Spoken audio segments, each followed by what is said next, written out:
नमस्ते दोस्तों, मैं हूं सम्राट चौधरी और आप देख रहे हैं मेरे चैनल इंडी वर्ल्ड एंटरटेनमेंट को। तो हु वुड हैव थॉट, मैं आप अगर मेरे चैनल पे पीछे जाए तो कितनी बार मैंने बोला है कि ना अमेरिका, ना ही चाइना, रशिया और इजराइल तो इंडिया के दोस्त है ही, बट इंडिया को अगर और ज़्यादा स्ट्रांग अलायंस बनाना है तो जापान, कोरिया जैसे देशों को अमेरिका के चुंगल से छुड़ा के अपने अंडर लाना होगा। क्योंकि जापान या फिर कोरिया तो चलो, कोरिया के कुछ लोग जो है सुपीरियरिटी कॉम्प्लेक्स से ओवरऑल सफ़र करते हैं, बट कोरियन गवर्नमेंट अगर देखा जाए तो कोरियन गवर्नमेंट ने कभी हाँ इंडिया हमारा सबॉर्डिनेट है ऐसा कोई स्टेटमेंट नहीं दिया है, जैसे अमेरिका जो है दूसरों को गुलाम समझते हैं। तो सिर्फ यही नहीं, फिलीपींस वगैरह ये सब जो जो भी देश है जो कि चाइना को काउंटर करने के लिए हम यूएसए का सहारा ले रहे थे, जो कि मैंने फ्रॉम डे वन अपोज किया था। और आज जो मैं बोला था कि जापान भी कभी यूएस के चुंगल से छूट के इंडिया का साथ देगा, बहुत सारे लोग कमेंट्स में बोलते थे कि भाई जापान यूएसए का वेसल स्टेट है, ये तो जो तू बोल रहा है वो कभी भी पॉसिबल है ही नहीं। मैं भी 100% श्योर तो नहीं था, बट आज ट्रंप के आने से ये चीज़ पॉसिबल दिख रही है। और मैं जो लोग चैनल फॉलो करते हैं आपको पता होगा कि ओवरऑल डेमोक्रेसी के बदले मैं हमेशा ही राइट विंग ट्रंप को बाइडेन के मुकाबले, वैसे तो Vivek Ramaswamy would have been the best candidate, लेकिन अमेरिकन में उतना अकल नहीं है कि विवेक रामास्वामी को जैसे एक कैंडिडेट को चुने। वो तो है ही एकदम अकल से पैदल, ट्रंप के ही रिश्तेदार है सारे, जो ज़्यादातर अमेरिकन जो है, तो उनको वोट किया। बट ओवरऑल देखा जाए तो बाइडेन से तो मैं कहूँगा बेटर ही है। What better can you expect. चलिए, हमने एक्सपेक्ट किया था कि इंडिया के साथ एक बहुत अच्छा रिलेशन होगा, वो नहीं हुआ। लेकिन जो बाइडेन के टाइम एक हमेशा एक जिस तरीके से यूक्रेन वॉर जो एस्केलेट हो रहा था, वो अमेरिका और यूरोप यूनाइटेड होके यूक्रेन में रशिया के अगेंस्ट लड़ने की कोशिश कर रहा था, तरह तरह की साजिशें कर रहा था, जिससे एक न्यूक्लियर वॉर होने की जो है एक ब्रिंक में था, और एक बहुत बड़ा थ्रेट जो है वो था, रशिया को एकदम कॉर्नर में पुश कर रहा था। बट ट्रंप आने से जो है पूरा हर चीज़ जो है इधर उधर हो गया। चलो, ट्रेड वॉर जो है बिजनेसमैन सफ़र कर रहे हैं, ये तो मैं मानता हूँ, लेकिन ओवरऑल जो एक न्यूक्लियर वॉर का थ्रेट था, अभी तक तो वो नहीं लग रहा है कि ट्रेड वॉर ट्रंप कर रहा है। बट नोबेल पीस प्राइज के चलते वो ये वॉर को जो है खास करके रशिया के साथ ज़्यादा एस्केलेट नहीं कर रहा है। हालांकि न्यूक्लियर सबमरीन भेजा था, बट अभी भी हम नहीं कह सकते कि एक मेजर कोई रशिया के अगेंस्ट स्टांस हुआ है। तो ओवरऑल अगर देखा जाए तो अमेरिका के स्टैचर को डाउन में ले जा रहा है, ब्रिक्स को ज़्यादा स्ट्रांग कर रहा है। ओवरऑल एशियन यूनिटी, जापान का इंडिया में आना, इंडिया के साथ एक अलायंस के बारे में सोचना, इंडिया का जो पाथ है उसको फॉलो करना और यूएसए को रेजिस्ट करना, ये सब किसने सोचा था। ये ट्रंप आने से ये हर चीज़ जो है पॉसिबल हो रहा है। तो अगर ऐसा ही चीज़ है, अगर ऐसा ही चीज़ होता रहे तो आई वुड स्टिल से कि Trump is much better candidate than Biden was. और जिस तरीके से अमेरिका और यूरोप डिवाइड हो गया है और एक जो ह्यूज न्यूक्लियर वॉर का थ्रेट एक मंडरा रहा था यूक्रेन में, वो अभी तो लग रहा है कि किसी हद तक टल चुका है। रशिया जो है अपना आराम से एरियाज गेन कर रहे हैं। तो ओवरऑल चलो, ट्रेडर्स के लिए, इंडियन ट्रेडर्स के लिए बुरा लग रहा है, बट ओवरऑल अगर देखा जाए तो जिस तरीके से एशिया में यूनिटी बढ़ा रहा है, पावर बैलेंस को दोबारा एशिया में शिफ्ट कर रहा है, चाइना और इंडिया अगर कोलैबोरेट कर सकता है तो डेफिनेटली उससे एक huge balance of power shift होगा।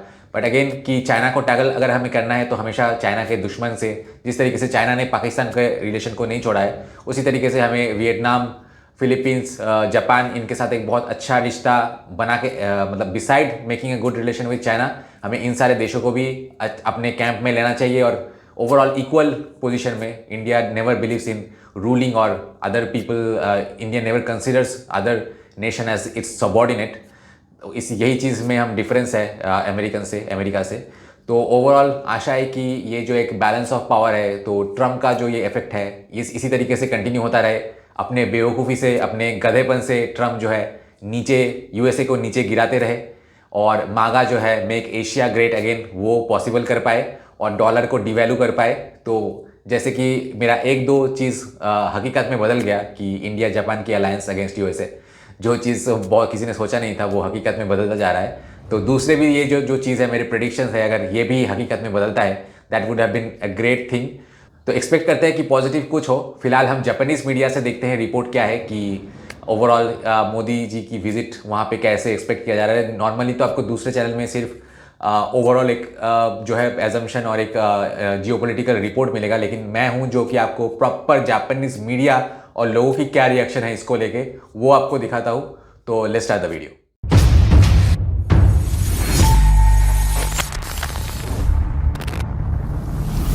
दोस्तों, मैंने बहुत सारे बिजनेस पार्टनर्स को, खास करके जो एनआरआईज है, उनके लिए चैनल बना के उनको इंडिया में एक stable source of income generate करके दिया है। अगर आप भी मेरे साथ पार्टनरशिप में चैनल स्टार्ट करना चाहते हैं, जहां चैनल के ओनर आप होंगे लेकिन कंटेंट मैं बना के दूंगा, तो मुझे कांटेक्ट कीजिए इस नंबर पे।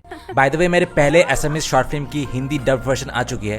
अगर आप देखना चाहते हैं तो डिस्क्रिप्शन में आपको लिंक मिल जाएगा। जापान ने भारत को अगले 10 सालों को लेकर जवाब दिया कि 10 ट्रिलियन येन की प्राइवेट इन्वेस्टमेंट लाने के लिए टैक्स जरूरी होगा। इस वजह से भारत कठिन स्थिति में है। ये सवाल भी बना हुआ है कि चीन के साथ संबंध कैसे संभाले जाएंगे। जापान और भारत के बीच अब भी चेतावनी की स्थिति बनी हुई है।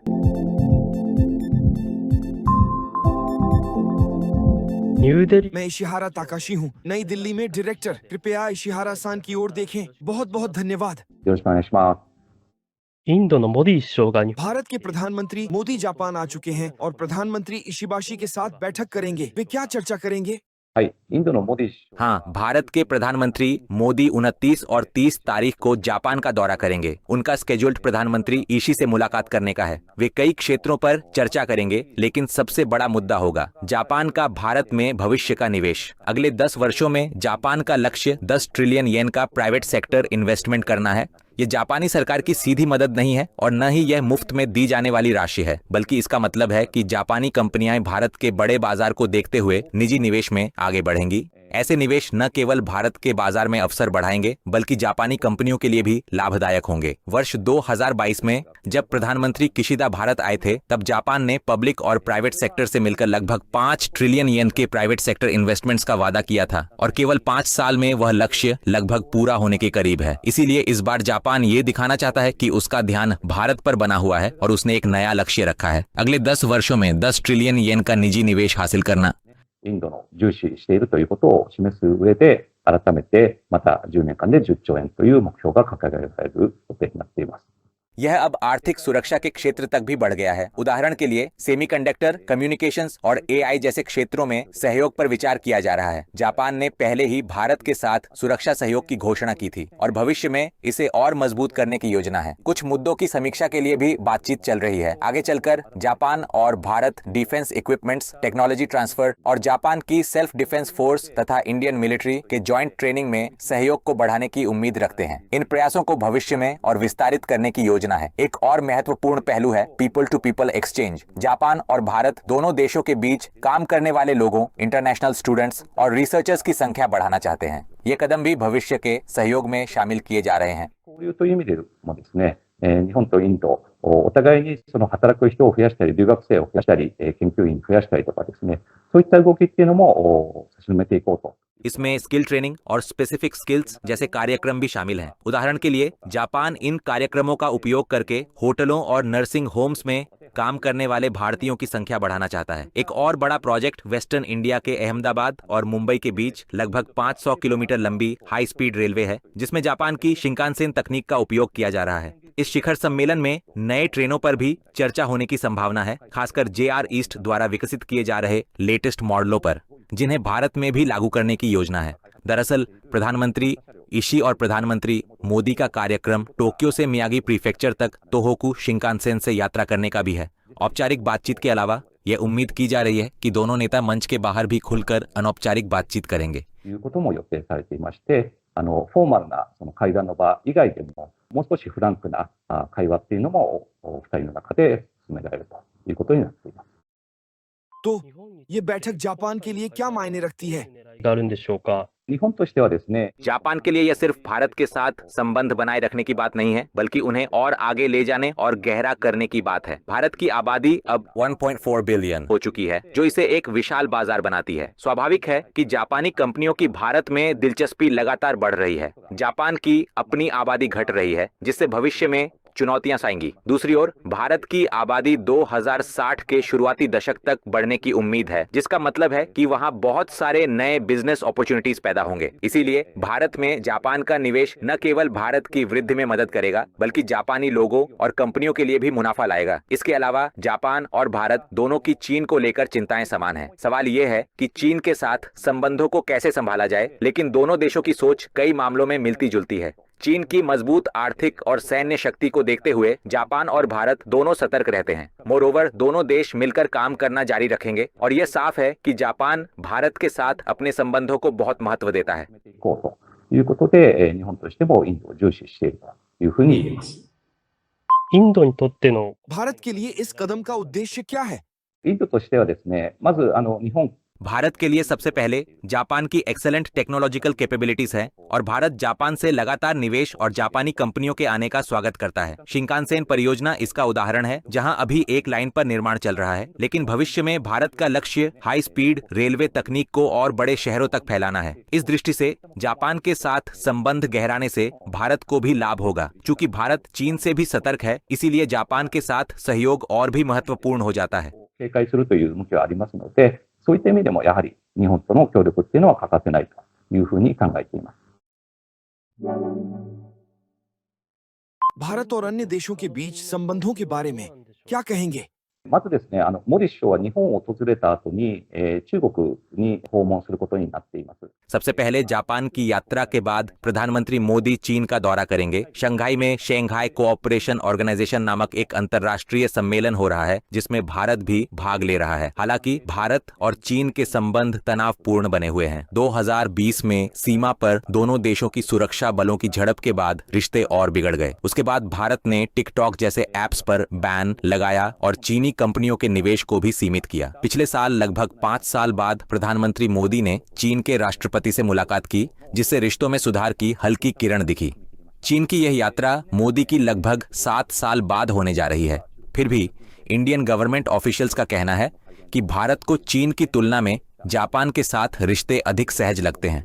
で、これはモディ首相にとっては約7年ぶりに、中国を訪問することになるんですけれども、 यह अच्छा नहीं है, ऐसा बालन ने कहा, जो इस पर काम भी कर रहे थे।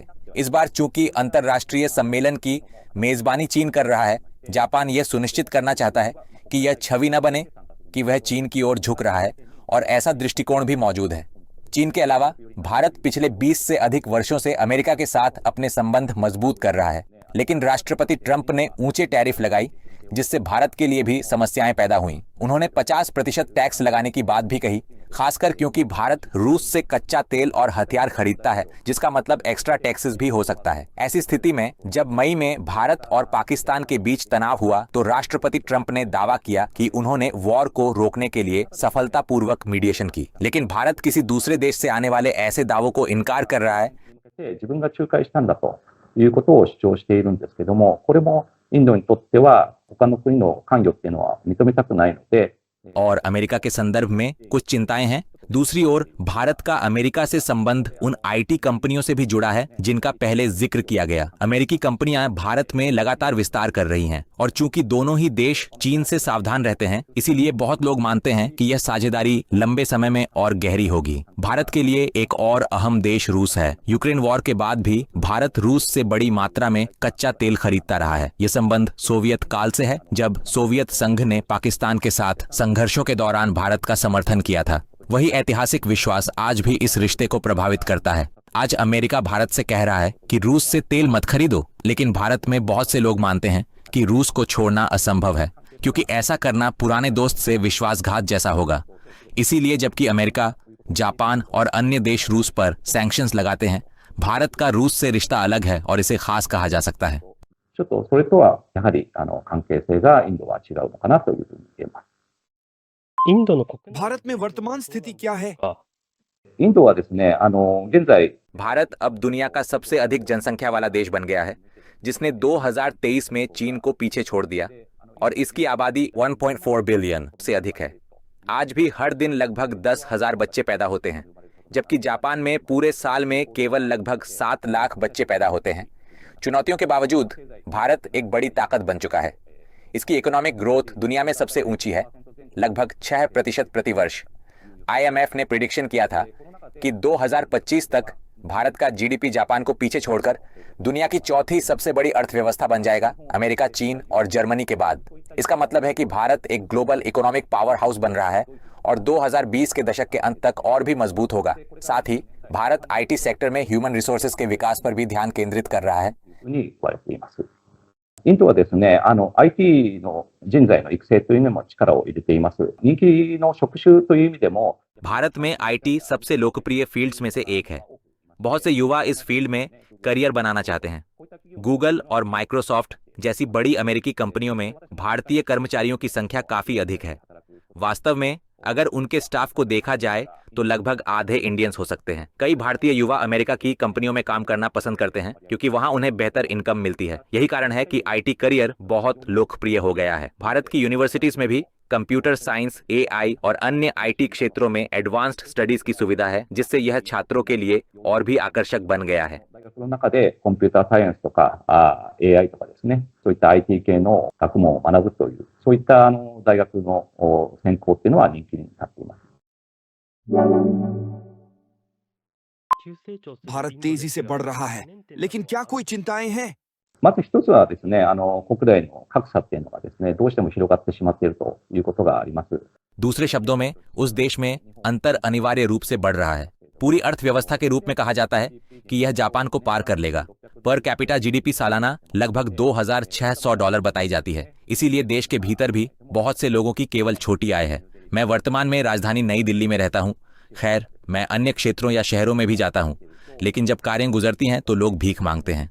मेरा मतलब है, हाँ, ऐसे लोग भी हैं जो सड़कों पर सोते हैं। दूसरी ओर वास्तव में ऐसे लोग भी हैं जो चमकदार नाइट लाइफ का आनंद लेते हैं। हाँ, आप उन्हें रात में जीते हुए देखते हैं। कुछ लोग लग्जरी होटलों में भी रहते हैं और अगर वे पार्टी करते हैं तो उसकी लागत करोड़ों में होती है। कुछ लोग शादी पर भी इतना खर्च करते हैं। तो इस इकोनॉमिक डिफरेंस को कैसे भरा जाए, यह भारत के लिए चुनौतियों में से एक बन गया है। ऐसा ही है, और हर साल 2 करोड़ बच्चे पैदा होते हैं। इसका मतलब है कि केवल भोजन या काम हमें आपूर्ति बढ़ानी होगी। इसका मतलब है कि यह पर्याप्त नहीं है, इसलिए हाँ, इसे कैसे हल किया जाए, इस पर एक सर्वे किया गया। यूनिवर्सिटीज से ग्रेजुएट करने वाले छात्रों की नौकरी में भागीदारी दर होती है। ऐसे सर्वे महत्वपूर्ण माने जाते हैं। तो उन युवाओं के लिए कितनी संतुष्टि है, यह भी एक चुनौती बन जाता है। IT और ऐसे इंडस्ट्रीज के माध्यम से उन्होंने मैन्युफैक्चरिंग अट्रैक्ट करने की कोशिश की, जबकि ऐसी हलचल है, लेकिन रूरल पॉपुलेशन को देखने पर अब भी लगभग 50% कृषि में लगे हुए हैं। सर्वे में भी ऐसा ही कहा जाता है। और इस तरह की खेती में मेरा मानना है कि कई लोग आर्थिक विकास से लाभान्वित नहीं हो पाते। तो उस मायने में जब अमेरिका सस्ते उत्पाद जैसे एग्रीकल्चरल गुड्स, डेयरी प्रोडक्ट्स और अन्य चीजें भारत में लाने की कोशिश करता है, तो कृषि से जुड़े लोग सबसे अधिक प्रभावित होंगे। तो भारतीय सरकार का क्या? वे कहते हैं कि रेड लाइन पार नहीं की जा सकती। यह उनके एग्रीकल्चर और ऐसे सेक्टर्स की रक्षा करने के रवैये को दर्शाता है। に従事している方っていうのが、やはり一番影響を受けてしまうんじゃないかということで、インド政府としては、ここは越えられない線、レッドラインだっていうふうに言っていますけれども、農業とか酪農とか、そういった分野を守ると、そういった姿勢を示しています。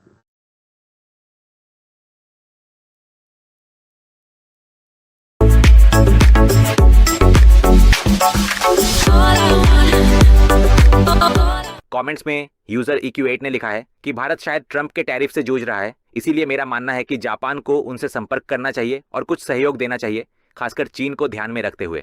उसके बाद तोरासन ने लिखा है कि भारत भले ही पूरी आबादी नहीं, लेकिन बेहद टैलेंटेड है, जहां स्पेस, मेडिसिन और IT जैसे क्षेत्रों में 35% लोग भारतीय मूल के हैं। भारत IT में एडवांस्ड देश है, लेकिन अमीर और गरीब के बीच बहुत बड़ा अंतर है। IT तो आगे है, लेकिन मैन्युफैक्चरिंग इंडस्ट्री, सर्विस इंडस्ट्रीज और पब्लिक हेल्थ को अभी लंबा सफर तय करना है। चीन, रूस और भारत के बीच सैन्य और आर्थिक गठबंधन है, लेकिन भारत हर मुद्दे को मामले दर मामला आधार पर देखता है और पश्चिमी देशों के साथ भी मिलिट्री और इकोनॉमिक अलायंसेस बनाए हैं। जापान और भारत के आपसी फायदे हैं और वे जहां संभव हो सहयोग करते हैं। उनके बाजार का विस्तार भी जापान के लिए लाभकारी है।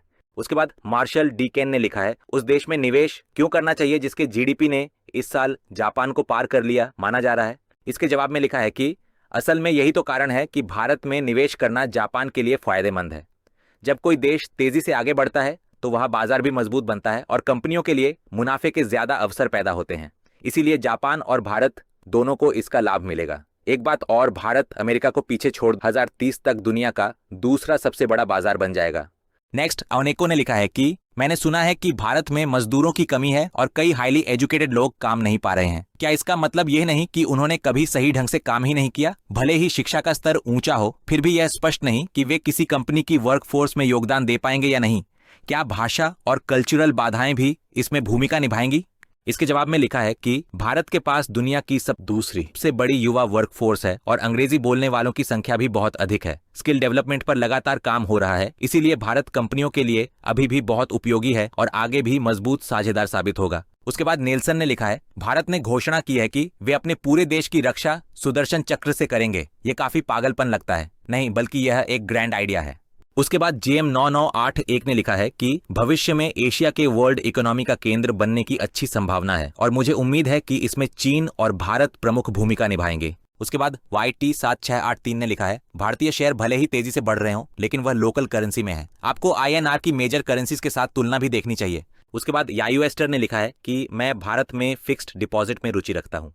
उसके बाद मेलनजाना ने लिखा है कि एक बात साफ है, भारत निश्चित रूप से जापान को पीछे छोड़ देगा। नेक्स्ट हेरोन मीना पार्बेनी ने लिखा है कि भारत ने नॉमिनल GDP में जापान को पीछे छोड़कर दुनिया की चौथी सबसे बड़ी अर्थव्यवस्था का दर्जा हासिल कर लिया है और जल्द ही तीसरी सबसे बड़ी बनने की उम्मीद है। यह परचेसिंग पावर पैरिटी PPP के आधार पर दुनिया की तीसरी सबसे बड़ी अर्थव्यवस्था भी है और जल्द ही दूसरी सबसे बड़ी बनने की संभावना है। उसके बाद स्टोरी ऑफ प्लम ने लिखा है कि वर्तमान स्थिति में जब चीनी बाजार में प्रवेश करना और कठिन हो रहा है तो भारत की ओर ध्यान देना कोई बुरी बात नहीं है। उसके बाद मैरी ने लिखा है, वर्तमान में कई जापानी कंपनियां भारत में विस्तार करने की सोच रही हैं, इसीलिए यह निवेश शायद उसी उद्देश्य के लिए है। साथ ही चीन का मुद्दा भी है, इसीलिए भारत के साथ सहयोग आवश्यक है। उसके बाद नेजैक बिल्डेटो ने लिखा है, मुझे लगता है कि भारत को अपनी तरफ करना अच्छा विचार है। उसके बाद जूनिची टोयोडा ने लिखा है कि प्रधानमंत्री मोदी वाकई स्मार्ट लगते हैं। उसके बाद मेकाबू ने लिखा है कि कई सालों से अमेरिका चीन और भारत को अलग रखने की नीति अपनाता आया है, लेकिन अगर रूस, चीन और भारत एक दूसरे के और करीब आ गए तो यह अमेरिका के लिए बहुत बुरी स्थिति होगी। उसके बाद मोटोको सुजुकी ने लिखा है कि यह केवल हमारा ही मामला नहीं है, क्योंकि हम भारत में प्रोसेस किए गए पेट्रोलियम उत्पादों का आयात करते हैं। आखिरी में मिमी मोमो ने लिखा है कि ऐतिहासिक रूप से देखा जाए तो यह अमेरिका के महाशक्ति युग का अंत शुरू होने जैसा है। इसके जवाब में लिखा है कि आपने बिल्कुल सही कहा, इतिहास गवाह है कि हर महाशक्ति का एक दौर आता है और फिर धीरे धीरे उसका पतन शुरू होता है। अमेरिका की स्थिति भी अब वैसी ही दिख रही है। इकोनॉमिक बर्डन, वैश्विक प्रतिस्पर्धा और नए उभरते देशों की शक्ति यह साबित कर रही है कि उसका महाशक्ति युग धीरे धीरे समाप्ति की ओर बढ़ रहा है